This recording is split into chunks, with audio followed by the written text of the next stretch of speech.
آپ کو معلوم ہے کہ حضرت موسیٰ علیہ السلام کو جب تورات پر طلب کیا گیا کوہ طور پر تورات دینے کے لیے، تو پہلے 30 دن کے لیے بلایا تھا، پھر 10 دن کا اور اضافہ کر دیا گیا، 40 دن ہو گئے۔ فَتَمَّتْ مِيقَاتُ رَبِّكَ 40 لَيْلَةً۔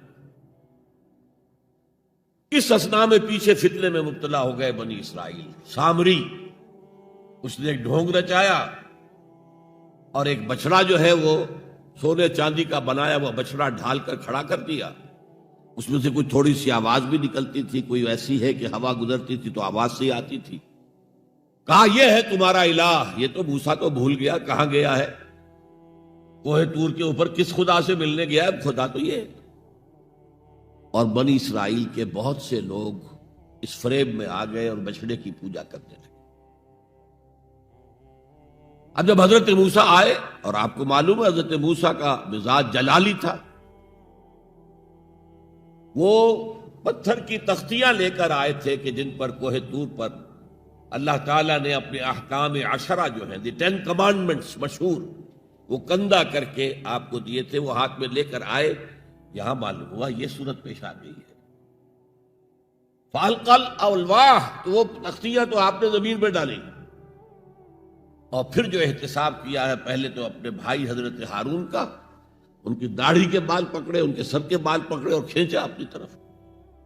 اس نے کہا کہ بھائی مجھے ذلیل نہ کرو لوگوں کے سامنے، میں نے انہیں روکا لیکن یہ تو مجھے قتل کرنے پر تل گئے تھے، اور مجھے اندیشہ یہ ہوا کہ کہیں آپ واپس آ کر یہ نہ کہیں ان فرقت بین بنی اسرائیل، کہ تم نے تو بنی اسرائیل کے درمیان تفرقہ پیدا کر دیا۔ تو میں نے کہا آپ ہی واپس آ کر نپٹے۔ اب پہلی بات نوٹ کیجئے، تاریخ انسانی کا یہ عظیم واقعہ ہے، کئی ہزار یہ اپنے اپنے قبیلے کے لوگوں کے ہاتھوں ذبح کیے گئے اس پر۔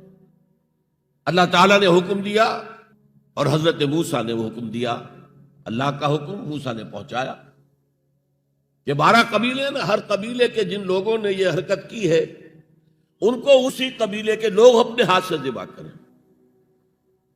اب یہ بہت بڑی توبہ تھی، بہت بڑی توبہ تھی، بہت بڑی توبہ تھی، اپنے قبیلے کے لوگوں کو قتل کر دینا۔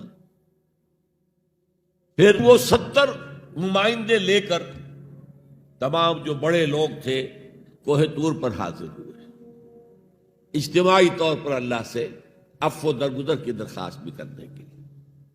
وہاں اللہ نے زبردست زلزلہ بھیج دیا، محسوس ہوا اب سب ہلاک ہو جائیں گے۔ حضرت موسیٰ نے کہا پروردگار تو چاہتا تو مجھے اور اس قوم کو پہلے ہی ہلاک کر دیتا، تو ہمیں نکال کر لایا ہے آل فرعون کے پنجوں سے، تو نے ہمیں نجات دی ہے، تو پروردگار ہمارے لیے اپنی رحمت طے کر دے، لکھ دے، فاکتب لنا، ہمارے لیے طے کر دے، لکھ دے اپنی رحمت۔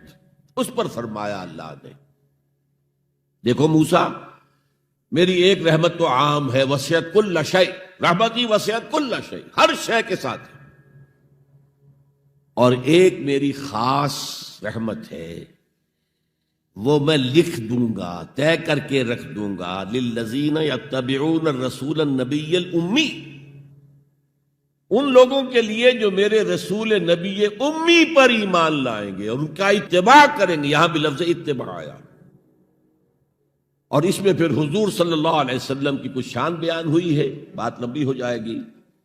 اور پھر فرمایا یہ گویا کہ اتباع کی تفسیر آ رہی ہے، اتباع کا مطلب کیا ہے؟